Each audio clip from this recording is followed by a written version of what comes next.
Hey there everyone, it's Silver. This is Star Ocean, the second story R. So this is actually a full ground-up remake, not a remaster, a remake of the second Star Ocean game, which originally came out in 1998 for the PS1, and then 10 years later it had a remaster on PSP called Second Evolution. And I've been really impressed with this remake so far because it's basically managed to sort of modernize the original without actually compromising any of the things that made it unique, because it was quite an interesting JRPG and did a lot of things differently, and all that is still here. So first off, I of course have to say thank you to Square Enix for shooting me a copy of this so I could actually take a look at it. But getting into it right off the bat, what exactly is Star Ocean if you're not familiar with the franchise? Well, it's a JRPG franchise, and sort of unique to it for such a long time ago, even the original games actually had a real-time combat system, which was not at all common in JRPGs at the time.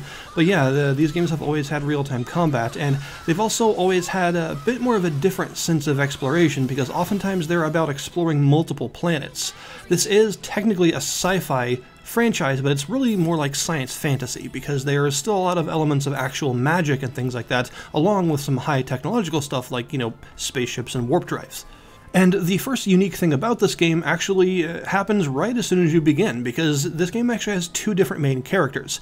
Now, you'll always have both of them in your party. Well, there are moments where you'll get split up, but I mean, you don't choose one in, like, exclusivity of the other. You have them both. But exactly which one you choose determines a couple of different things. So you can choose to be either Reyna, who is a native of this planet, sort of, or you can choose to be Claude, who is actually from Earth and is here on Expel, the main planet that the game starts on, sort of as an accident. And exactly who you choose will determine several different story events that happen throughout the game, because you'll be seeing it from their perspective. There are several times when they'll split up in town, or they'll get split up in a dungeon, or something like that will happen, and each character will experience a different thing, or different parts of their own stories, and whoever you choose to actually be will determine which of these stories you actually see the full extent of. There are also a lot of different characters that you can recruit into your party, and two of the characters are actually exclusive depending on who you choose, so you'll only ever get one of them. Either a sort of dark mage kid prodigy named Leon if you choose Claude, or you can choose to recruit the sort of battle-hardened but overall bored and confused swordsman in the form of Diaz if you chose Reyna. And on the topic of other party members, by the way, this is a game where you have 8 slots that you can fill with party members, but there are 13, I believe, that you can actually recruit, including one of them who was exclusively added in the PSP remaster of the game. She's also here. And I think they did this to help encourage 2 different playthroughs, because obviously you want to see both characters' viewpoints if possible. If you really enjoy the story, this is the sort of game you might play twice. So they've added some extra stuff in there to make sure that your second playthrough isn't going to be exactly the same as your first one, just with a different lead character, because there are also different party members that you might not have actually gotten the first time around. So it's just a nice little touch that adds that extra bit of replayability. So in terms of combat, you've got a real-time combat system. It's been sort of retooled in this remake. For one, if I recall correctly, the original Star Ocean 2 actually had random battles. You would be walking around and then a battle would happen. Whereas in this game, there are enemy symbols that you have to physically run into in order to do a battle, which is a change that I quite like. And in battle, you have a basic attack on the B button, kind of confusingly, and you just have just a basic combo depending on that character's weapon, and you've also got a selection of skills depending on the character you're playing. Some characters have skills, like special skills as they're called, which are just like physical attacks and various things like that, and other characters use symbology, which is the Star Ocean version of magic. And you can bind 2 active skills to the shoulder buttons that you can quick use in battle, but you can also use the menu to cast spells more directly, or to order one of your other party members to cast a spell if you're not directly playing as them at the time. And you can also switch between characters at will if you wish. And something that I think is new, at least I don't remember it from the original, is you will now get this sort of combo extender item at a certain point in the game where you can choose 4 different skills to be on the shoulder buttons instead of 2. So you can choose to cancel one of them into a different one, and you can choose which one cancels into which at the menu at any given time. Some other interesting changes they've made to the combat system. For one, there's a formation system with these orange bonus spheres. So as you're smacking enemies around, they'll drop these orange spheres, and every certain number you collect up to a certain threshold will activate a bonus depending on the formation that you have equipped. And these can be really powerful. Like the one I'm currently using, each one of them has 3 different thresholds of orbs that you can meet, and the first one gives like a 60% attack buff to the whole party. The second one gives a 60% intelligence buff to the whole party, so it's like huge damage for everyone. And then the third bonus, once you've collected 300 orbs total, it makes your entire party ignore enemy resistances. So all elemental damage and stuff like that, it's as if they don't resist any of it, which is pretty amazing. So yeah, these are all really powerful effects. You can change the formation you're using at any given time in the menu, and you just smack enemies around and break them and stuff in order to get these orange orbs. There's also a new dodge mechanic. Enemies will flash red before they do a physical attack, and if you're able to press A at the right time, you can actually dodge the attack for a bit of a bonus. However, if you miss a dodge, you get stunned, and it will remove your entire orb bonus and reset you back down to 0. So it's a useful new mechanic, but it's also very punishing if you mess it up. There's also the new assault order system, which you can see in the bottom left in battle on the D-pad. You can choose the various characters that you have in your party that aren't in the active battle formation, the other 4, and you can put one of their skills on the D-pad and then press that button to call them in to do that skill whenever you want. And these fill up over time, and they fill up faster as you're doing damage, so they're like a sort of combo mechanic. And occasionally you'll also find these rare gems that have other characters from previous Star Ocean games in them. So you can call on someone from Star Ocean 6 or from Till the End of Time or something like that and have them do one of their signature attacks instead, which is pretty cool, and they tend to be very powerful but hard to find. And the other really big new mechanic in battle is the break gauge. So every enemy now has a shield gauge above their health, and while this gauge is full, they don't take all that much damage, and you want to use attacks that actually have break specific damage. So some of the skills, if you look at them, they'll either say they're a break type, an HP type, or a balanced type, which is just to show you the general, like, how much damage is applied to which gauge, basically. And if you're able to empty the shield gauge, it'll break them, they'll get stunned, and they'll take massively increased damage for a short time while the gauge is empty. So not only will they be stunned, but your attacks will ignore their defense, and they'll all be automatic crits, so you'll do just ridiculous burst damage for as long as they're broken. This is also a good source of those orange bonus orbs. Breaking enemies gives you more than any other thing. So yeah, you definitely want to do it. And now a lot of the boss battles are actually designed around this mechanic, where you want to specifically use a lot of break-focused abilities to break them and then do some huge HP-focused attacks while they're broken. So this is something that you've got to get used to that's new to the combat, but does, I think, fit in pretty well. Sometimes you'll also come across enemy leaders now. They have a different symbol on the battlefield that looks like one big monster with a bunch of small ones around it. And they're really huge, like they're physically large versions of monsters, and they have a special emblem that shows you that they're the leader, and every leader has a specific power that they do. They could make your party lose MP every second, or lock down all spellcasting, or make their side gradually restore HP every second, or all sorts of things like that. And as long as the leader is alive, then they will have this powerful buff or debuff. So you obviously want to focus the leaders down usually to remove that bonus, but if you break a leader, it fires out this red shockwave across the battlefield, and any other enemies that the shockwave touches are automatically broken and they take damage. And the more successive enemies get hit by this wave, the more damage each one takes in the chain until it ends. So they are a difficult new type of enemy to face, but they're also a really good chance for some good drops and some really good XP and money. There's also been a little bit of a rebalance, it seems. Now, I haven't played the original game in quite a while, but from what I recall, a lot of spells sort of stopped being all that useful in the later game, and it was mostly a case of you want physical attackers pretty much all the time, and then one healer. But now, spells are a lot more powerful than they used to be, both in the enemy's hands and in yours, and your physical attackers are still really good, so it seems like characters in general have sort of been buffed to be a lot more powerful, but at the same time, enemies have this new break gauge, and you've got the new leaders to worry about, so your extra power doesn't make the game feel any easier, really. In fact, I would argue that it's still a pretty difficult game. But all this means that it's effectively a whole new combat experience, which is pretty cool. Audio-visually, something I probably should have mentioned immediately, the game looks really good. It's now using a sort of 2.5D, almost like Octopath Traveler, like HD 2D style, where you have like really high-definition 2D sprites for the characters and enemies, but they're in a fully 3D world. So familiar areas now look even better than they used to, at least in my opinion. They look really, really good. The world map is just a fun thing to walk around because of how nice looking it is. And the cities and stuff have a really nice ambience to them, and the overall atmosphere of the dungeons has been enhanced by this too, because you have these really detailed 3D environments to explore. you have voice acting in the game, and what they've actually done is, I think they're using the PSP voice acting, but they've also recorded a bunch of new stuff, and they've gotten all the original voice actors back, so all the new stuff fits in perfectly. All the big scenes and things that weren't previously voiced, now they are, so there's a whole bunch of new voice acting and stuff here, all from the original actors, and you can choose the English or Japanese voice acting because they've done it for both. They've also arranged an entirely new orchestral soundtrack that sounds very beautiful in my opinion, and especially in a lot of the new like movie scenes and things that are all pretty now. It's a really good soundtrack that has that like epic science fantasy feel, but you can also choose the original soundtrack if you want, so you can choose between the classic or the arranged version and change it whenever.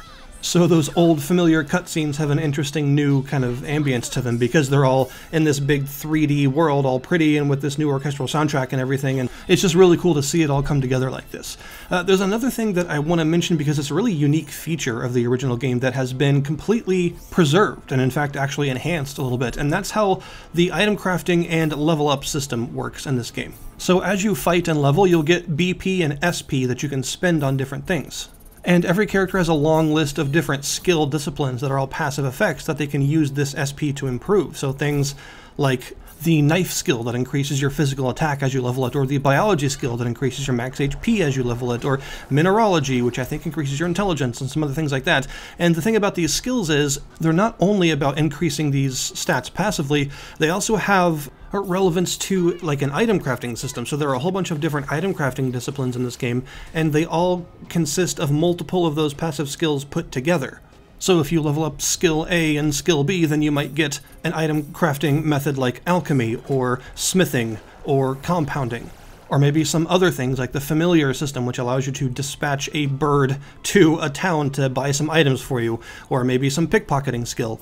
And each of these can be leveled up all the way to 10, and they give each character their own sort of list of things that they can make, and you often want multiple characters to have the same skills because they can craft different things, as well as the fact that there are these super disciplines which require multiple characters to have certain skills together in order to do. So like if you have one character at level 1 in a certain skill, and then you have 2 characters at level 4 cooking, then you unlock the Master Chef skill, which allows your entire party to come together to combine multiple ingredients to cook more complex and valuable dishes. So there's just a ton of these. There's a huge amount of like crafting disciplines in this game, and all these various skills and super skills to go through.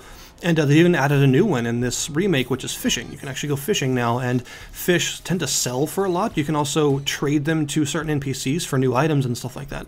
So there's a huge amount of like character progression when it comes to what you can spend all of your points on, and you can make each character able to do all sorts of different things. And you can also spend those BP on battle skills, which have various effects in battle, like the ability to not get interrupted while casting a spell, or the ability to randomly amplify your attack damage and things like that. Or you can also spend the BP on increasing the power of your active skills that you actually have learned from leveling up. So all of your spells and skills that you can use in battle, those can also be enhanced, and some of them get enhanced like drastically, and some characters completely change their attack styles. Like for instance, Chisato's flamethrower is just a straight flamethrower attack at first, but if you max out its level, she instead fires it up in the air and it starts to rain flaming projectiles down on a specific part of the battlefield. Customization is a really important skill for pretty much everyone to develop because leveling it up improves most of a character's stats in general, but also it's used to improve weapons, and every character can only customize their own weapon type. So you kind of want every character to be able to do this because it allows them to make better weapons that you probably can't buy or find for a while. So if they have a really good customization skill and you've been exploring a lot and finding lots of rare materials, you can probably make some weapons that you won't be able to get for like a long time. Story-wise, it is still the same game, right? It's the same story, but it is definitely enhanced a bit by having a lot of those extra scenes, those voiced scenes, and I think there are some new scenes entirely now as well that fill out some of the other story bits. One bit of modernization that I really like, this game had a really interesting system called PAs, personal actions. This allows you to enter a town in PA mode, and your party splits up, and you can actually encounter other party members and go on little like personal quests and things for them, improve your friendship, and sometimes there are even PAs that allow you to recruit new characters you wouldn't previously been able to, and stuff like that. So they're a really fun thing that fills out a lot of character development, but they also have a lot of like mechanical benefits, getting you extra friendship and extra characters and stuff. they have completely preserved that system. It's still in the game, and in fact, I think a lot of them are voiced now that weren't previously voiced. However, there was one thing that a lot of people had a problem with this system in the original game, and that's that a lot of these are missable. A large portion of the PA events can be permanently missed if you progress past a certain point and don't do them. There are even certain characters that can miss out on like their ultimate attacks and things if you do this. However, now the PAs have a symbol on the map and it shows a little yellow hourglass next to it if it's a missable event. So you know in advance to do it before you progress if you want to do it. So now you don't miss it by surprise. So the optional side events are marked with a yellow exclamation point, and the PAs are marked with a green speech bubble, so you know exactly where they are. And yeah, if either of those have an optional element, then it'll mark it with an hourglass so that you know, which I really, really like as a concept. Just letting people know, hey, this is missable content is a nice thing. It's very player-friendly. But now there's also another layer to that because they added fast travel, which is pretty huge. Sometimes you would have to go like a long distance around the world map to some of the old towns in order to actually see some of these events. So now the ability to just fast travel from town to town and actually see them all is much easier and a really appreciated feature. And you can even fast travel to dungeons and stuff too. Basically anywhere there is a save point, you can probably fast travel to it. There's also all new portrait art for all of the characters, and it looks really good. It's actually made by like a long-time Star Ocean artist, and it all just looks really nice. But you can also switch between the PS1 and the PSP portraits if you want to use those too for each character individually. They also added new weapons, armors, and accessories to the game so that it fills out a bit more stuff to find. And in fact, there are also new treasure chests and things, including a bunch on the world map that there weren't before, if I recall.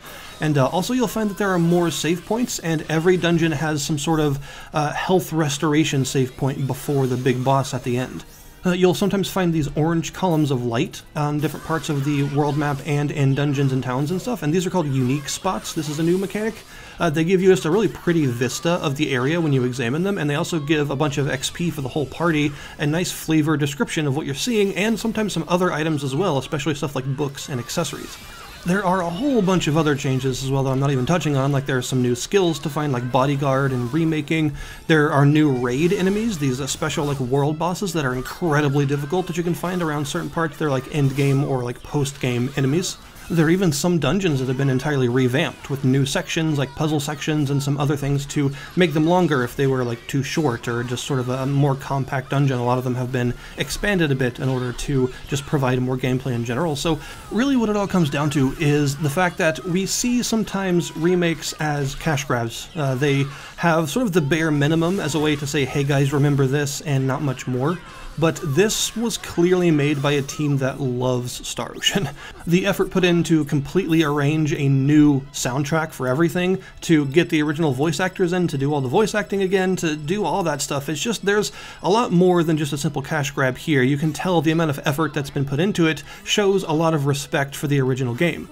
And one thing I've noticed, especially when it comes to RPGs of any kind that get remade, is there's often not a definitive version of the game, right? Because you have the original and then maybe a remaster somewhere and then maybe a remake along the way, but oftentimes each version will be missing something that the other versions have. And there will be no one version that has everything. So sometimes it's hard to say, this is the best version, you should play this one, because it might be missing some sort of important quality of life thing that a later version has, or maybe it changed the script to be different from the original in ways that people don't appreciate it. Sometimes it just gets complicated like that. But in this case, I can say with complete certainty, this is the definitive version of Star Ocean 2. This is the best one.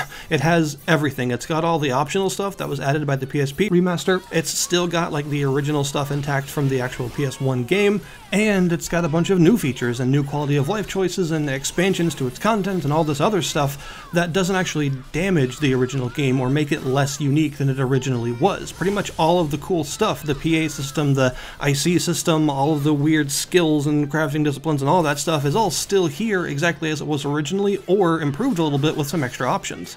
So what it all comes down to for me is this is a really, really good way to do a remake of a beloved but not entirely mainstream game. That's sort of the thing about Star Ocean. It's always been in the shadow of a lot of other much more successful JRPG series, and that's why there's only like 6 of them, which for JRPGs is a pretty small number. But that means the people that are fans of it are very dedicated fans that love a lot of the uniqueness about it, and if you remake it, then you have to do a lot. You gotta put in a lot of effort to actually preserve all of that, because otherwise you're going to alienate the very people that you would be remaking it for. So it's just really cool to see a remake that is so faithful, but also adds a lot of really requested and interesting stuff and just sort of changes up the experience enough to be modern, like recognizably modern, but, you know, it's still Star Ocean 2 beneath all that. So I have full faith in recommending this to anyone that enjoyed the original or that likes JRPGs. This is a very good game with a really fun story that is just interesting to experience the first time around. To think about a story that doesn't have like a main antagonist but instead has 10 and does some weird things with them, that's this game. And it's, you know, managed to preserve that uniqueness to the point that a new generation of people that didn't actually experience the game originally, or maybe didn't even have a PSP, could actually get into it now. And this is such a good version of the game that I have no doubts in recommending it to people that have never actually played it before, because you don't have to have played the original to get a lot out of this. It's just a good, very solid JRPG in general. So yeah, for its price, I'd say that this is definitely up there as a very easy to recommend game. It's a fantastic way to do a remake, and I would like to see more things in this vein from Square Enix in the future, because they have a lot of really good old RPGs that could use a facelift of this quality and attention to detail. So thank you guys very much for watching. I will put the link in the description below this video to the Steam store page for the game, so that you can go and check it out, and I'll see you guys next time.